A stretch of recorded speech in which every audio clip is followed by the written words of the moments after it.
खित्ते में एक बार फिर जंग के बादल गहरे होने लगे। आपने हुर्मुज़ में 2 रोज़ कबल होने वाली झड़पों में इजाफा हो गया। अमरीका ने गुज़िश्ता रोज़ के बाद आज फिर ईरान पर हमले कर दिए। अमरीकी अफवाज की जानिब से सिरेक, बंदर लिंगा और जजीरा कशम पर बमबारी की गई है।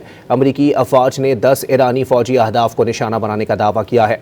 अमरीकी फ़ौज ने फ़िज़ाई कार्रवाइयों की वीडियो भी जारी कर दी है।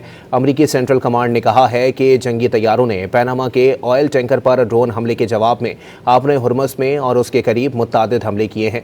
बयान में मजीद कहा गया है कि ये हमले तिजारती जहाज ईरानी के खिलाफ ईरान की मुसलसल जारिहत के बराह रास्त जवाब में किए गए और ईरानी फौज के मॉनिटरिंग सिस्टम, मवासलाती निज़ाम, फ़िज़ाई दिफा, ड्रोन स्टोरेज और बारूदी सुरंगें बिछाने की तनसीबात को निशाना बनाया गया।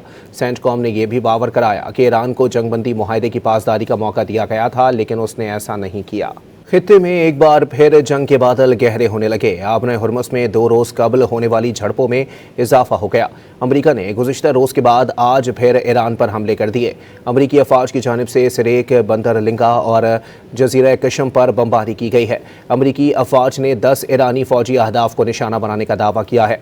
अमरीकी फ़ौज ने फ़िज़ाई कार्रवाइयों की वीडियो भी जारी कर दी है।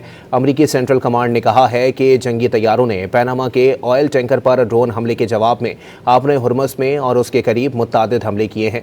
बयान में मजीद कहा गया है कि ये हमले तिजारती जहाज ईरानी के खिलाफ ईरान की मुसलसल जारिहत के बराह रास्त जवाब में किए गए और ईरानी फौज के मॉनिटरिंग सिस्टम, मवासलाती निज़ाम, फ़िज़ाई दिफा, ड्रोन स्टोरेज और बारूदी सुरंगें बिछाने की तनसीबात को निशाना बनाया गया। सेंटकॉम ने यह भी बावर कराया कि ईरान को जंगबंदी मुआहदे की पासदारी का मौका दिया गया था, लेकिन उसने ऐसा नहीं किया।